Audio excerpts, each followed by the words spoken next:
proportions of the face. So you can just, yeah, you can follow me if you want, or I'll come back to the front. So the different proportions of the face, anybody know, like, some rules in general when you're drawing a face from face forward? The eyes are like at the ear. Yeah, the eyes line up with the ear, right? So, you usually divide it into thirds. The top third is forehead, okay? The middle third is the lips to the eyebrows, and the bottom third is the top of the lips to your chin, okay? So most people draw their eyes too high. They don't give themselves enough room, okay? There's other things you should check when you're drawing. The bottom of the nose, if you're looking straight ahead, is equal with the bottom of your ear. So usually you draw your ears much too small too, because the top of the ear is equal to the edge of your eyebrow. Okay, so most people draw their ears about this big.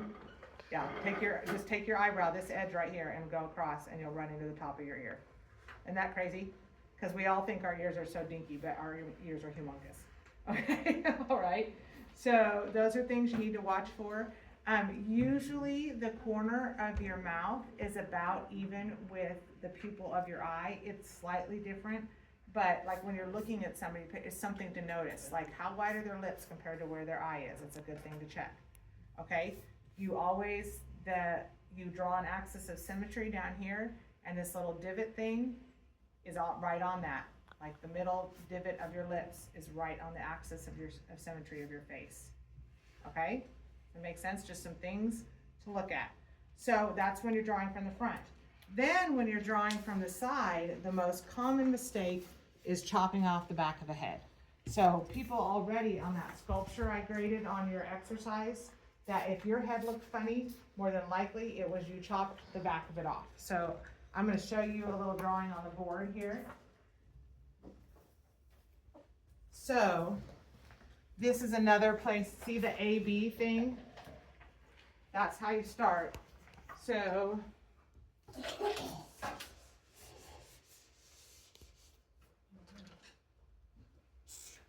if you have your eye here, okay, we draw this. Okay, there's your eyeball, got it? You draw the back here, okay? The distance from here to the bottom of your chin and here, so you don't go straight up, but back a little farther, to the top of your head is the same. Okay, does that make sense? So what many of you do, so this would be like your nose here. Terrible nose, Mrs. Toole. But what many of you do is do this. Okay, instead of this.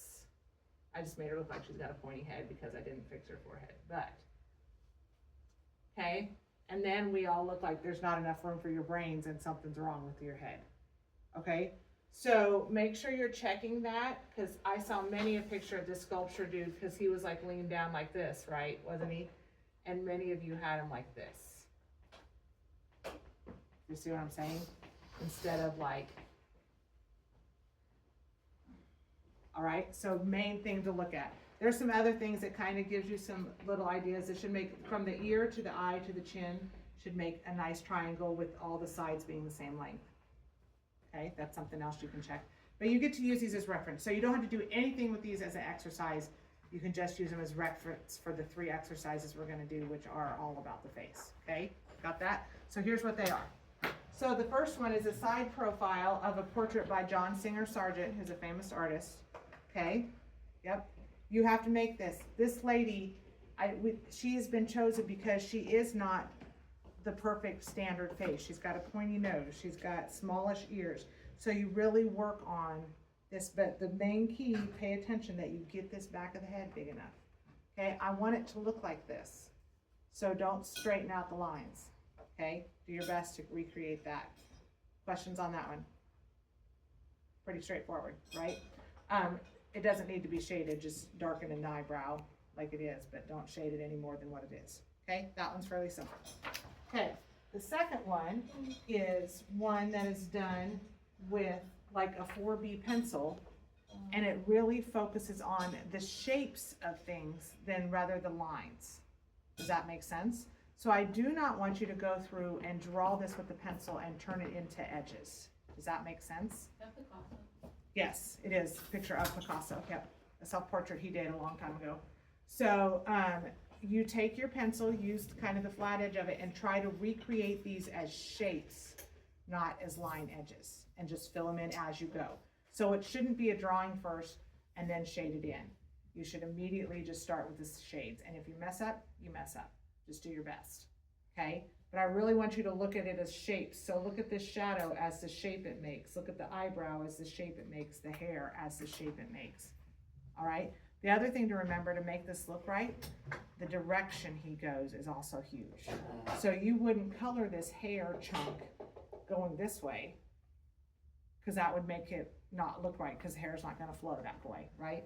You wouldn't color this cheek going that way, because then it's gonna make him look like he's got high cheekbones, and you want him to make them look like they're sallow, so you come down.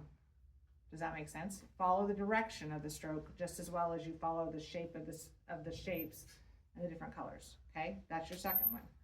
Then your final one is to take, there's two different faces here. There should be, I think I didn't put all of them here yet, but, oh yeah, she's here in the middle. Two different faces. There's left sides or there's right sides, whatever's easier for you. You take this, you tape this in your sketchbook, you draw the other half and try to make it match as close as possible and shade it. So we're looking for the same skin tone. So what I hope you notice is her skin tone is not white paper, right? Many of you are like, oh, they're light skinned, I shouldn't shade their skin at all. That's not it. This is white paper over here. Okay, the walls are white and my skin is definitely not the same shade as that, right? So I want you to work on lining them up correctly and then trying to make the same shade. Those are your 3 exercises. Any questions on that? Okay, so these are technically due Tuesday, but here's my big word for the day. I should have made this vocab. It would behoove you, do you like that word? It would benefit you, that's what it means, to get them done by the end of the day on Monday, because Tuesday I'm assigning your final self-portrait, the end of all the exercises. So that gives you 3 full days to work on it, Tuesday, Wednesday, and Thursday. All right? So, and you should be easily able to get that done, just don't piddle around. Okay, questions? All right, we're good to go. Thank you, Nora.